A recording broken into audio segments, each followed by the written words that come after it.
का एक क्वेश्चन देखेंगे। तो थोड़ा सा क्वेश्चन करने से पहले फोटो इलेक्ट्रिक इफेक्ट का कंसेप्ट जानते हैं। तो फोटो इलेक्ट्रिक इफेक्ट का कंसेप्ट यह है कि अगर कोई भी मेटल सरफेस हम लोग लेते हैं जिसको लाइट के में एक्सपोज कर दें, ऐसे या कहें कि धूप में रख दें ऐसे, तो अगर लाइट की एनर्जी सफिशिएंट है तो वो मेटल सरफेस से इलेक्ट्रॉन को इजेक्ट कर देती है। तो अगर मान लें हम लोग कि कोई भी यहां से लाइट आ रहा है जिसका एनर्जी एच न्यू है, यहां पे न्यू जो है फ्रीक्वेंसी है,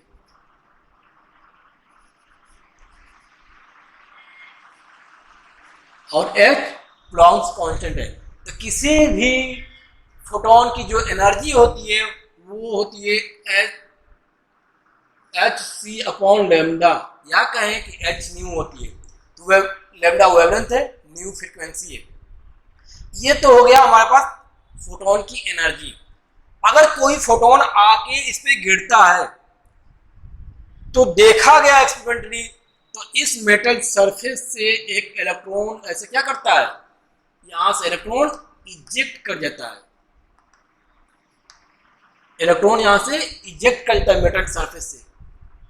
तो अगर इलेक्ट्रॉन इजेक्ट करता है तो एक्सपेरिमेंटली इसका आइंस्टाइन ने फार्मूला दिया है कि जो उसकी काइनेटिक एनर्जी होगी, इलेक्ट्रॉन की जो काइनेटिक एनर्जी होगी, इसको हम लिख सकते हैं हाफ एम वी स्क्वायर, और एक दूसरे तरीके से लिखते हैं पोटेंशियल डिफरेंस के टर्म में ई वी इक्वल टू, ये काइनेटिक एनर्जी है, ये सब के सब काइनेटिक एनर्जी है। और ये किसके इक्वल होता है, कितने फोटोन एनर्जी की फोटोन इसमें इंसिडेंट हुआ, तो एच न्यू इस एनर्जी का फोटोन इंसिडेंट हुआ।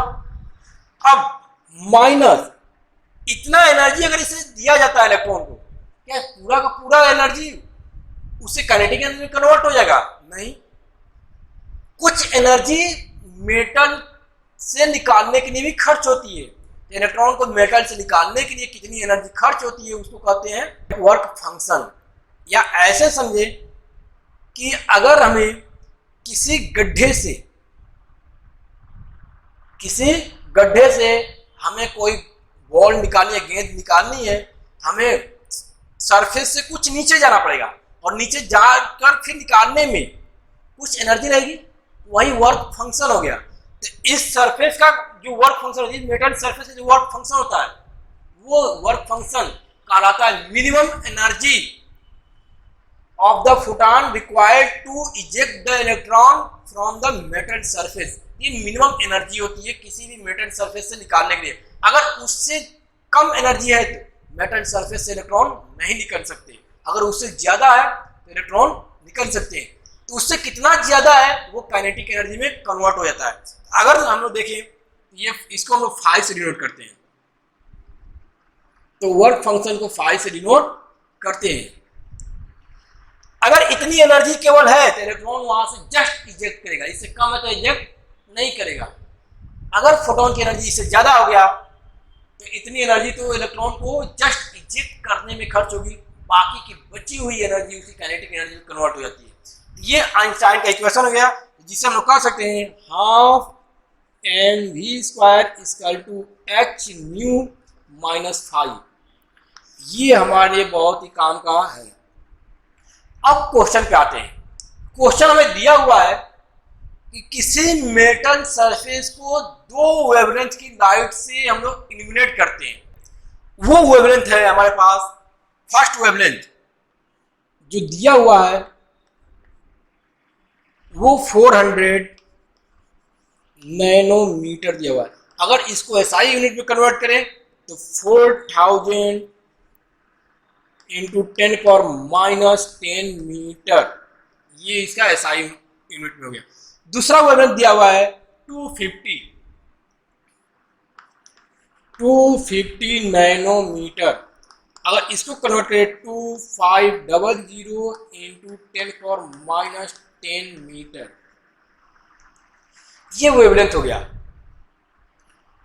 अब कह रहा है कि जब लेमडा 1 उसका वेवलेंथ है तो उस समय वेलोसिटी जो है इलेक्ट्रॉन की वो v है, और जब लेमडा 2 हो जाता है तो उस समय उसकी वेलोसिटी 2v हो जाता है।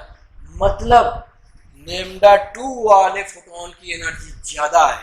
तो इस फॉर्मूले को हम लोग लिख देते हैं इन टर्म्स ऑफ वेवलेंथ। तो half mv² equal to hc divide by lambda -5। अब इसी इक्वेशन पे हमें कैलकुलेट क्या करना है? हमें कैलकुलेट करना है work function of the metal. Metal का वर्क फंक्शन कैलकुलेट करना है, मतलब हमें फाई कैलकुलेट करना है। और फाई कैलकुलेट करने के लिए मास हमें दिया पता होता है इलेक्ट्रॉन का 9.1 × 10⁻31 kg। वेलोसिटी हमें दी हुई है v, h की वैल्यू हमें पता है 6.6 × 10⁻34 जूल सेकेंड। अब c की वैल्यू हमें पता है 3 × 10⁸। लेमडा हमें दिया हुआ वर्क फंक्शन निकालना है, लेकिन यहाँ v की न्यूमेरिकल वैल्यू नहीं दी हुई है, थोड़ी सी कैलकुलेशन करनी होगी। तो उस कैलकुलेशन को देखते हैं कैसे करें। वैल्यू पुट करते हैं। अगर देखें फर्स्ट वेवलेंथ के लिए लेमडा 1 के लिए पुट करते हैं तो यहां से आ जाएगा हाफ m v1 की value v equal to hc को ऐसे ही रन होते हैं और लेमडा 1 -5, ये इक्वेशन फर्स्ट कंसिडर करते हैं। उसी तरह सेकेंड के लिए m2v, और इस समय वेवलेंथ कितना हो गया? Lambda 2 -5, second equation.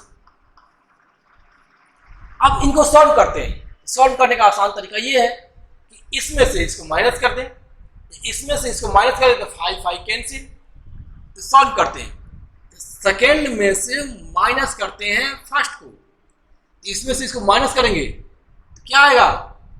यहां से 1/2 2mv - 1/2 mv इक्वल टू ये कैंसिल हो जाए तो यहां से बचेगा hc 1/λ2 - 1/λ1। इसमें से इसको माइनस करें, यहाँ पर 2 टाइम्स है, यहाँ पर 1 टाइम्स है, ये half mv² equal to hc और यहां से 1/λ2 - 1/λ1। अब हमें क्या चाहिए? अगर हाफ mv² की वैल्यू हमें पता चल जाए तो वेवलेंथ, ये कांस्टेंट वैल्यू है, ये तो हम निकाल सकते हैं। ये दिया हुआ है, इसकी वैल्यू यहां से कैलकुलेट कर लिए। तो हाफ mv² की जगह पे हम ये वैल्यू लिख सकते हैं। तो फ्रॉम इक्वेशन यहां से देखें फॉर्मूले से, तो hc/λ-5 यही हाफ mv के स्क्वायर के इक्वल है, और यही किसके इक्वल है? hc 1/λ2 - 1/λ1। अब इनको सॉल्व करें तो 5 को इधर लेते हैं और इसको इधर लेते हैं, तो hc/ इसकी वैल्यू रख देते हैं λ1। हाफ mv² है, λ1 हाफ mv², इस इक्वेशन से। तो हाफ mv ये वैल्यू रख दिए तो ये λ1 हो गया। तो λ1 इसको इधर लेके आए तो -hc 1/λ2 - 1/λ1 इक्वल टू 5। सॉल्व करते हैं इसको। तो अगर इसमें से इसको माइनस करते हैं, यहां से hc/λ1 माइनस यहां से आ जाएगा hc/λ2 और ये प्लस, तो hc/λ1 इक्वल टू 5। तो 5 इक्वल टू 2 टाइम्स ये जुड़ जाएंगे, तो यहाँ से एच सी कॉमन ले लें, तो एच सी कॉमन आ गया, ये और ये जुड़ गए, यहाँ से 2 times lambda 1 minus 1 upon lambda 2। अब इसकी वैल्यू पुट कर देते हैं, इसकी वैल्यू अगर पुट करते हैं हम तो 5 इक्वल टू 6.6 इंटू 10⁻⁻34 और सी की value 3 into 10⁻8 into 2 divided by lambda 1 की वैल्यू पुट करते हैं यहाँ पे, तो लेमडा 1 की वैल्यू आ गया 4000, ये आ गया 4000 और 10⁻10 है, ये ऊपर जाएगा तो इंटू 10⁻10 माइनस 1/2500 ऊपर आएगा 10⁻10। कैलकुलेशन करते हैं, यहाँ 10⁻−34 8 और ये 10 कॉमन है, तो यहाँ पे 10⁻10 इंटू 10⁻8 10⁻18 और इसमें से माइनस करें तो 6.6 इंटू 10⁻−16 ये हो गया इंटू 3। इसको सॉल्व करते हैं, तो इसको सॉल्व करने में हमारे पास वैल्यू आएगी 2, इसको कटा देते तो 1/20 इंटू 10 पावर, ये ऊपर जाएगा तो डिवाइड होगा तो माइनस में आएगा -2, ये ऊपर जाएगा तो -10⁻−2 डिवाइड बाई 25। 10⁻−2 भी कॉमन है तो 6 से मल्टीप्लाई तो 8 इंटू 10⁻- इसको लेके आया तो -18 और ये हो गया 1/20। 1/20 क्या लिख सकते हैं 0 जाएगा नहीं, यहाँ पे 0 बढ़ाएंगे तो 0.05 माइनस ये हो जाए 0.04। अब तो हमारे पास ये वैल्यू आ गई। अब इसके बाद हम लोग क्या करें, तो इसको मल्टीप्लाई करते हैं, ये आ गया हमारे पास 1, इसमें से माइनस करें तो ये 19.8 इंटू 10⁻−18 इंटू इसको 0.01, यहाँ से 19.8 इंटू 10⁻−20 इतना जूल हमारे पास आ गया एनर्जी। अब जो यहाँ पे वैल्यू दी हुई है ये कैलकुलेट कर लिया हमने इतना जूल एनर्जी, लेकिन हमारे पास ऑप्शन जो दिए हुए हैं वो ऑप्शन एससी के टर्म में दिए हुए हैं, हमें इतना ज्यादा कैलकुलेशन करने की जरूरत नहीं है क्वेश्चन के अनुसार। नहीं तो ये तो इसकी वैल्यू हो गई, ये क्वेश्चन जो दिया हुआ है एससी के फॉर्म में दिया हुआ है, तो एससी का मतलब क्या है, हमें केवल इसी की वैल्यू फाइंड करनी है। तो इसको क्वेश्चन के अनुसार अगर चले तो 5 इक्वल टू HC, इसकी वैल्यू पुट कर दें, इसकी वैल्यू क्या आएगी, यहां से आ गया 2 into 10⁻10 divide by 4000 minus 10⁻10 divide by 25, तो ये आ गया HC 10⁻10 और ये ऊपर जाए तो क्या हो जाएगा 10⁻8 इंटू 10⁻8 और 2 डिवाइड बाई 40 माइनस यहां से जा 1 डिवाइड बाई 25, तो ये हो गया HC इंटू 10⁻8, इसको कैलकुलेट करें 0.05 माइनस 0.04, तो ये HC इंटू 0.01 इंटू 10⁻8 कैलकुलेट करें तो HC इंटू 10⁻6 जूल, ये हो गया ऑप्शन मैच करने के लिए। तो आपके पास ऑप्शन चेक कर सकते हैं, कोई ऑप्शन है तो इसमें जो है सी ऑप्शन मैच कर रहा है। तो ये हमारे पास सॉल्यूशन हो गया इसका।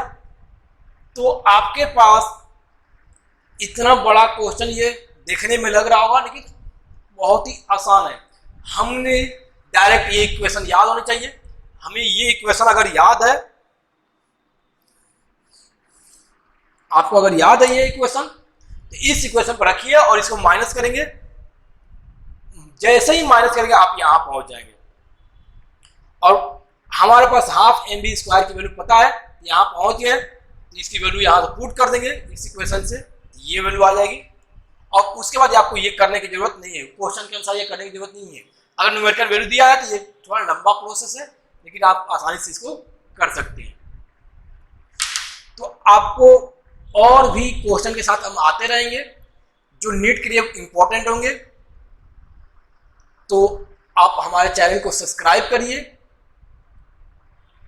ताकि आपको हमारे चैनल का अपडेट्स मिलती रहे।